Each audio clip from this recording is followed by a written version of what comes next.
Bonjour et bienvenue sur le tutoriel numéro 2, le module planning des cours et déclaration des heures mensuelles des formateurs. Je vous rappelle que vous avez accès au tutoriel sur l'extranet formateur disponible depuis la page d'accueil du site internet de JWCF.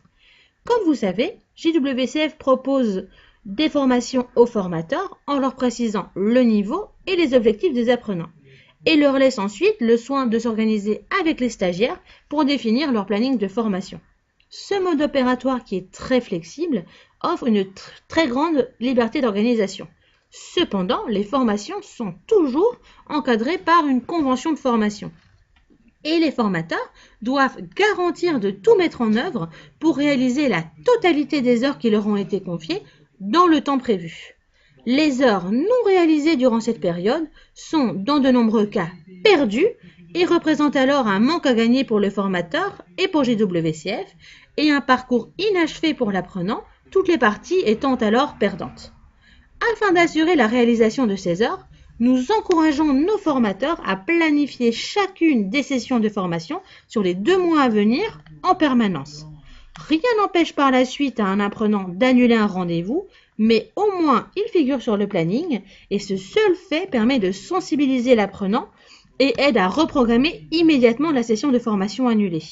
Ce fonctionnement assure aussi une meilleure qualité pédagogique car les cours sont du coup plus réguliers.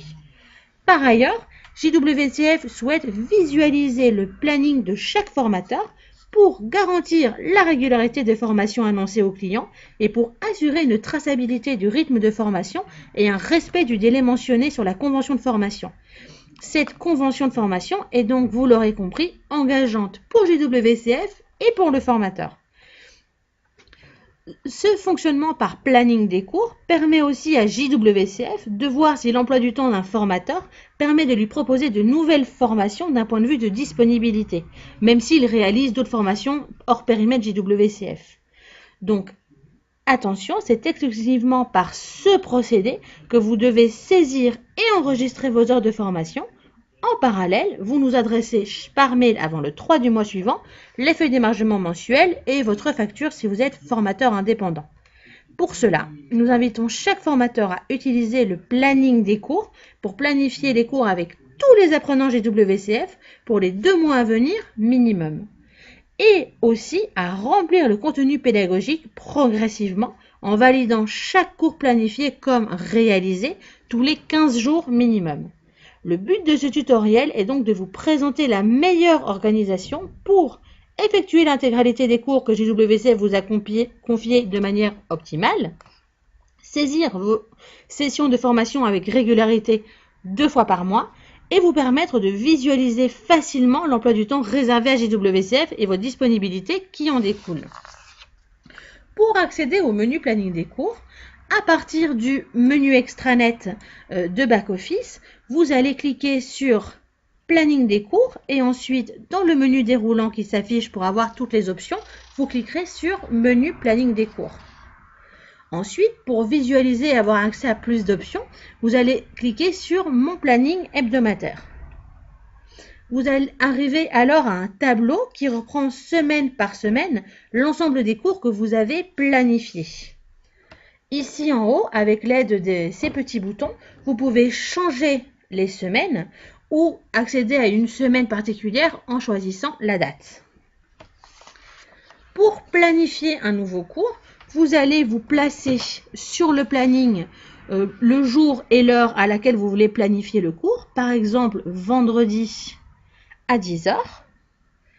Donc pour planifier un cours, ça va se passer en 3 étapes. Vous allez d'abord choisir l'heure et le jour, ensuite choisir l'apprenant et pour finir, préciser la durée et le contenu pédagogique si jamais vous le connaissiez déjà.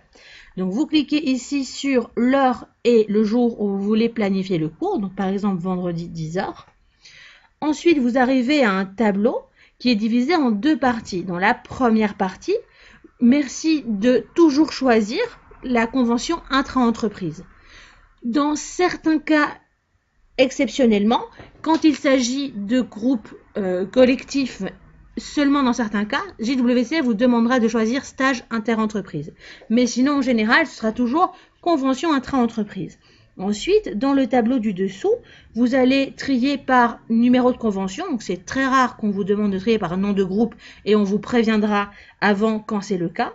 Et ensuite, vous allez choisir ici un groupe ou une convention. Donc ici, un nom d'apprenant avec le nom de l'apprenant ici.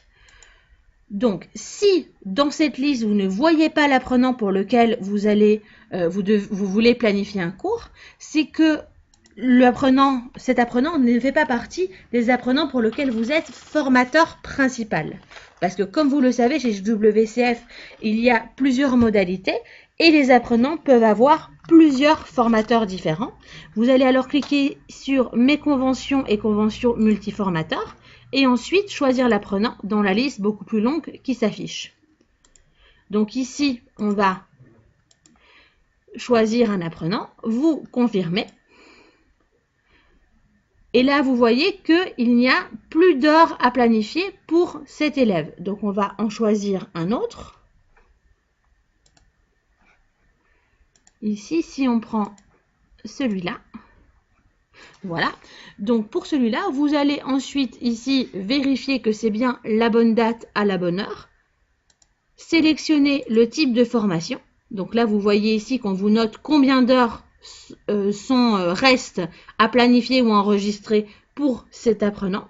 Vous allez sélectionner une durée, ensuite le lieu, et dans le suivi pédagogique, donc on ne sait pas toujours très à l'avance le contenu pédagogique des formations. Donc si c'est longtemps à l'avance et que vous n'avez pas encore le contenu, vous allez mettre ici, par exemple, contenu à préciser. Vous vérifiez dans la ligne formateur que c'est bien votre nom qui apparaît. Ensuite, pour l'enregistrer, vous allez enregistrer. Donc, avant de le faire, on va analyser ce qu'on a d'autre qu'en option dans ce tableau, parce qu'il y a 4 autres onglets. Par exemple, l'onglet récapitulatif. Cet onglet reprend 2 tableaux qui donnent le résumé de l'état des lieux des heures pour cet apprenant. Donc ici, par exemple, on voit que dans la convention, il y a 70 heures, qu'aujourd'hui, d'enregistrer, il y a 26 heures. Donc, il y a un solde de 44 heures. Et de ce solde, il y a 21 heures de planifié et 23 heures qui restent encore à planifier. Donc, si on additionne les heures restantes à planifier et les heures planifiées, on obtient bien le solde des heures. Et dans le tableau du dessous, on a les mêmes informations, mais modalité par modalité. Dans l'onglet cours planifié ou réalisé, on a un tableau qui reprend toutes les heures qui ont été verrouillées, planifiées ou enregistrées.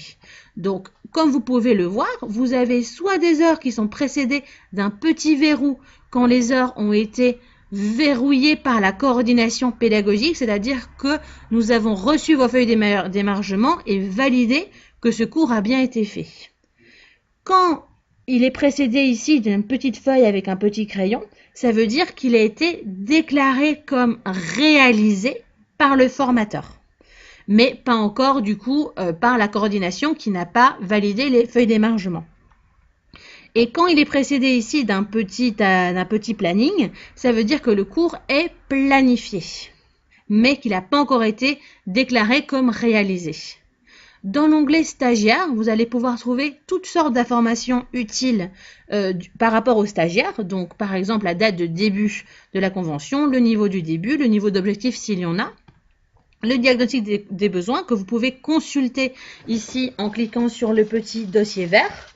Le test de niveau écrit que vous pouvez aussi consulter en cliquant sur le petit dossier vert. Le rapport de stage, le rapport de bilan initial qui, je vous rappelle, est le rapport qui va définir vos objectifs de formation ainsi que préciser le niveau initial.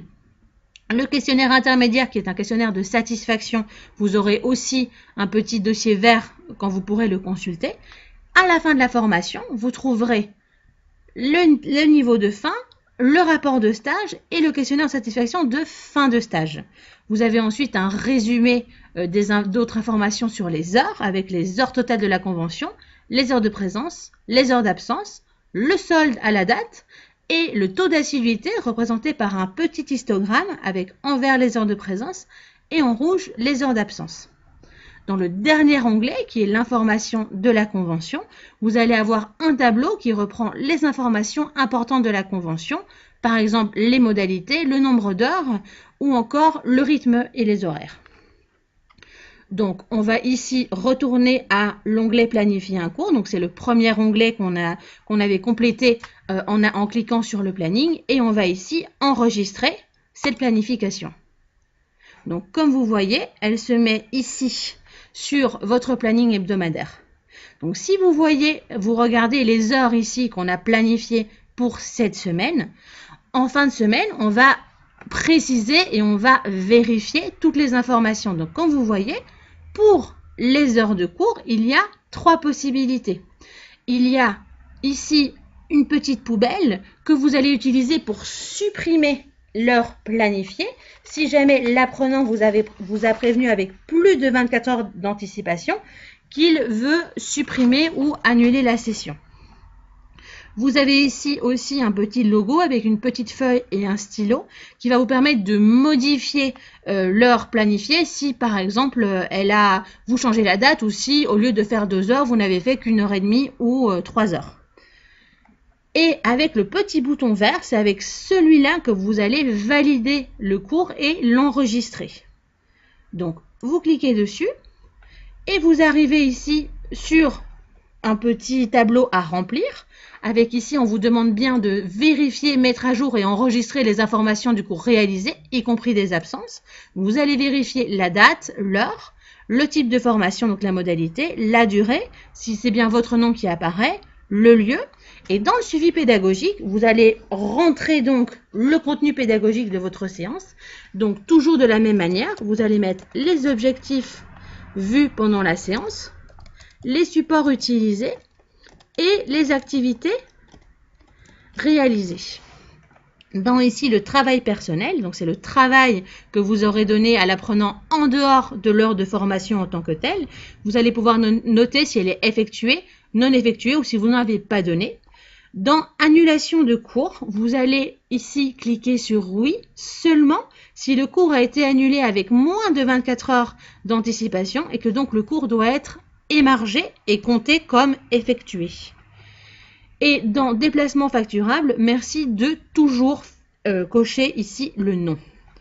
Donc quand toutes les informations sont vérifiées, vous allez cliquer en dessous sur enregistrer.